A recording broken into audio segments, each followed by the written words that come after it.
Capítulo 12 da perfeição moral.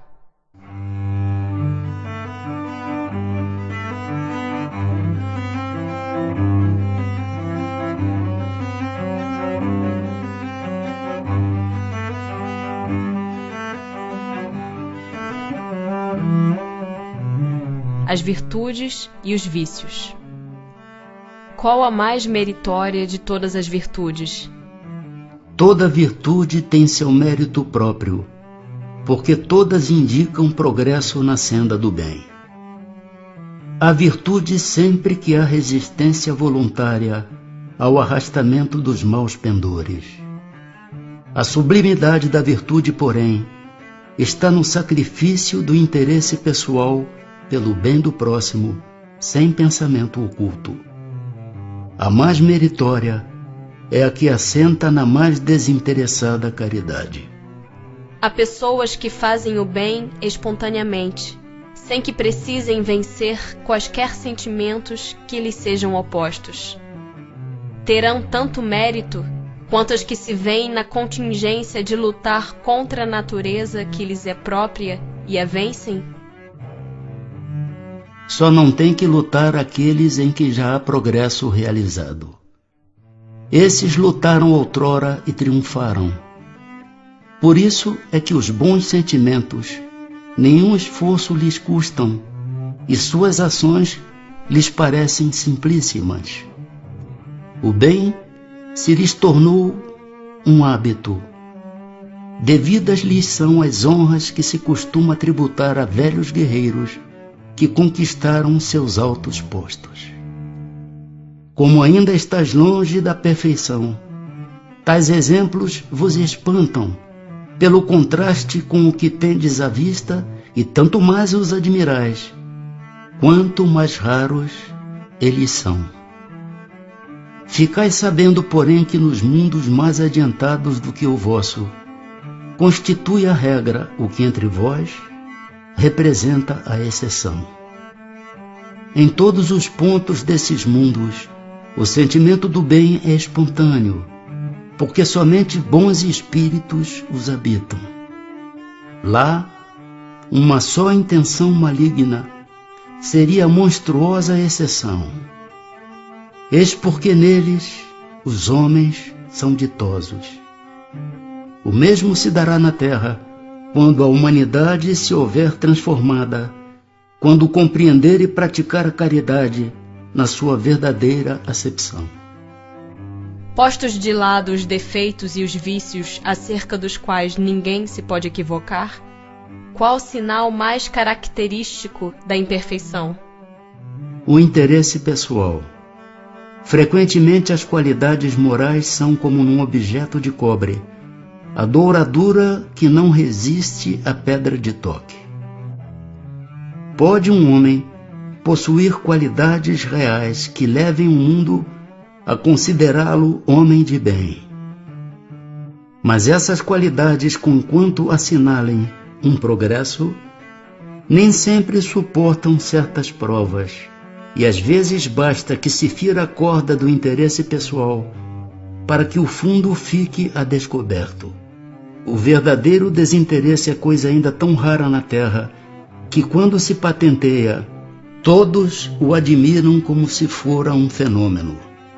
O apego às coisas materiais constitui sinal notório de inferioridade, porque quanto mais se aferrar aos bens deste mundo, tanto menos compreende o homem o seu destino. Pelo desinteresse, ao contrário, demonstra que encara de um ponto mais elevado o futuro. Há pessoas desinteressadas, mas sem discernimento, que prodigalizam seus haveres sem utilidade real, por lhes não saberem dar emprego criterioso. Tem algum merecimento essas pessoas? Tem o do desinteresse, porém não o do bem que poderiam fazer. O desinteresse é uma virtude, mas a prodigalidade irrefletida constitui sempre, pelo menos, falta de juízo. A riqueza, assim como não é dada a uns para ser aferrolhada num cofre forte, também não o é a outros para ser dispersada ao vento.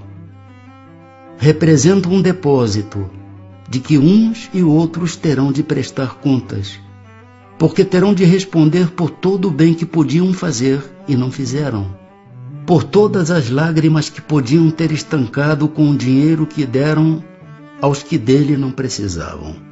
Merecerá reprovação aquele que faz o bem sem visar a qualquer recompensa na terra, mas esperando que lhe seja levado em conta na outra vida e que lá venha a ser melhor a sua situação? E essa preocupação lhe prejudicará o progresso? O bem deve ser feito caritativamente, isto é, com desinteresse. Contudo, todos alimentam um desejo muito natural de progredir, para forrar-se a penosa condição desta vida. Os próprios espíritos nos ensinam a praticar o bem com esse objetivo. Será então um mal pensarmos que praticando o bem podemos esperar coisa melhor do que temos na terra? Não, certamente. Mas aquele que faz o bem sem ideia preconcebida, pelo só prazer de ser agradável a Deus e ao seu próximo que sofre, já se acha num certo grau de progresso que lhe permitirá alcançar a felicidade muito mais depressa do que seu irmão, que mais positivo, faz o bem por cálculo e não impelido pelo ardor natural do seu coração. Não haverá aqui uma distinção a estabelecer-se entre o bem que podemos fazer ao nosso próximo e o cuidado que pomos em corrigir-nos dos nossos defeitos? Concebemos que seja pouco meritório fazermos o bem com a ideia de que nos seja levado em conta noutra vida.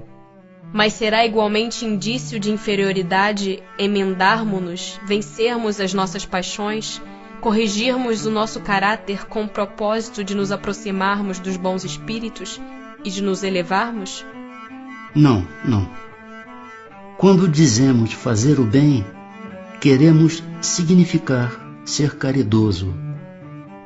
Procede como egoísta todo aquele que calcula o que lhe possa cada uma de suas boas ações render na vida futura, tanto quanto na vida terrena. Nenhum egoísmo, porém, há em querer o homem melhorar-se para se aproximar de Deus, pois que é o fim para o qual todos devem tender. Sendo a vida corpórea apenas uma estada temporária neste mundo, e devendo o futuro constituir objeto da nossa principal preocupação, será útil nos esforcemos por adquirir conhecimentos científicos que só digam respeito às coisas e às necessidades materiais? Sem dúvida. Primeiramente, isso vos põe em condições de auxiliar os vossos irmãos. Depois, o vosso espírito subirá mais depressa se já houver progredido em inteligência. Nos intervalos das encarnações, aprendereis numa hora o que na terra vos exigiria anos de aprendizado. Nenhum conhecimento é inútil. Todos mais ou menos contribuem para o progresso, porque o espírito, para ser perfeito, tem que saber tudo, e porque, cumprindo que o progresso se efetue em todos os sentidos, todas as ideias adquiridas ajudam o desenvolvimento do espírito. Qual o mais culpado de dois homens ricos que empregam exclusivamente em gozos pessoais suas riquezas, tendo um nascido na opulência e desconhecido sempre a necessidade, devendo o outro ao seu trabalho os bens que possui? Aquele que conheceu os sofrimentos, porque sabe o que é sofrer. A dor, a que nenhum alívio procura dar, ele a conhece. Porém, como frequentemente sucede, já dela não se lembra. Aquele que incessantemente acumula haveres, sem fazer o bem a quem quer que seja, achará desculpa que valha na circunstância de acumular, com o fito de maior soma legar aos seus herdeiros? É um compromisso com a consciência má. Figuremos dois avarentos, um dos quais nega a si mesmo o necessário e morre de miséria sobre o seu tesouro, ao passo que o segundo só o é para os outros, mostrando-se pródigo para consigo mesmo, enquanto recua ante o mais ligeiro sacrifício para prestar um serviço ou fazer qualquer coisa útil. Nunca julga demasiado o que despenda para satisfazer aos seus gostos ou às suas paixões. Peça-se-lhe um obséquio e estará sempre em dificuldade para fazê-lo. Imagine, porém, realizar uma fantasia e terá sempre o bastante para isso. Qual o mais culpado e qual o que se achará em pior situação no mundo dos espíritos? O que goza, porque é mais egoísta do que avarento. O outro já recebeu parte do seu castigo.